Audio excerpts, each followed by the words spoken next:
ప్రతిపక్షం అనేది లేదు. నేను చెప్పాను, మాకంటే ఒక సీట్ వచ్చినా మీరు ప్రతిపక్షం కూర్చుంటారు కానీ నేను సంతోషంగా ఉంటానంటే పాపం లేదు. మీ ప్రజలు మీకు ఇవ్వలేదు అవకాశం.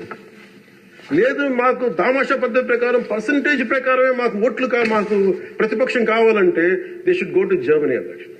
అక్కడ ప్రాసెస్ ఉంది, అక్కడ ఫెసిలిటీ ఉంది, అక్కడ సౌలభ్యం ఉంది. మీరందరూ తలా కాంట్రిబ్యూషన్ చేసుకుని సభ్యులందరూ వాళ్ళకి కూర్చొని ఫ్లైట్ టికెట్లేసి పంపిస్తాం అధ్యక్ష.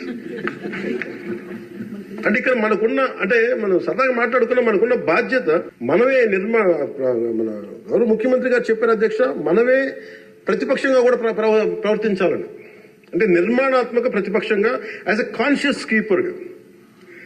సింగపూర్ లో మనకు తెలిసి PIP, people's action party, which is initiated by great leader Lee Kuan Yew, స్వీయ నియంత్రణ కోసం వాళ్ళు అధికారంలో ఉండటం కారణంగా స్వీయ నియంత్రణ కోసం అధికార పార్టీలోని విభిన్నమైన అభిప్రాయాలతో కూడిన చర్చలు చేస్తారు అధ్యక్ష. భారతదేశ స్వాతంత్రం వచ్చాక పార్లమెంట్ మొట్టమొదటి సమావేశ సందర్భం ప్రస్తుత సభకి ప్రజలు ఇచ్చిన తీర్పును ప్రతిబింబిస్తుంది. అప్పుడు ఇతర పార్టీ నుండి గెలిచిన అంబేద్కర్ గారిని న్యాయశాఖ మంత్రిగా నియమించారు. ప్రతిపక్ష జనసంఘ చెందిన శ్యామ్ ప్రసాద్ ముఖర్జీ నెహ్రూ గారు మంత్రివర్గంలో చేర్చుకున్నారు. వారు బాబు రాజేంద్ర ప్రసాద్ గారిపై అనేక నిర్ణయాలపై విభేదించేవాళ్ళు. ఎమర్జెన్సీ తర్వాత వచ్చిన ప్రభుత్వంలో కాంగ్రెసేతర పక్షాలు వాజ్పేయి గారు కానీ, మొరార్జీ దేశాయ్ గారు కానీ, చరణ్ సింగ్ గారు విభిన్నమైన పక్షాలు భాగస్వామ్యమైనవి.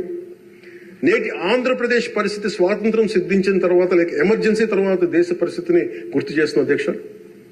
రెండో ప్రపంచ యుద్ధంలో కూడా బ్రిటన్ కి జాతీయ ఐక్యత అవసరమైనందున లేబర్ పార్టీ నాయకుడు అట్లీ చర్చిల్ సంకీర్ణ మంత్రివర్గంలో మంత్రి అయ్యారు. మా పార్టీ, మా కూటమి పాత తరం విలువలతో కూడిన రాజకీయం చేస్తాం అధ్యక్ష. అందుకు ఈ ఇబ్బందులు మేము నిలబడతాం. ఈ దేశ ఇలాంటి విపత్కర పరిస్థితుల్లో నేషనల్ రీకన్సిలియేషన్ క్యాబినెట్ అని అన్ని పక్షాలతో క్యాబినెట్ ఫామ్ చేస్తారు అధ్యక్ష. ఇప్పుడు మన రాష్ట్రంలో ఉన్నది స్టేట్ రీకన్సిలియేషన్ క్యాబినెట్ అని చెప్పొచ్చు అధ్యక్ష. ప్రతిపక్షంగా ఉండాల్సిన వాళ్ళు ముఖం చాటేస్తున్న ఈ సందర్భంలో అధికార పక్షం, ప్రతిపక్షం కూడా మేమే అధ్యక్ష.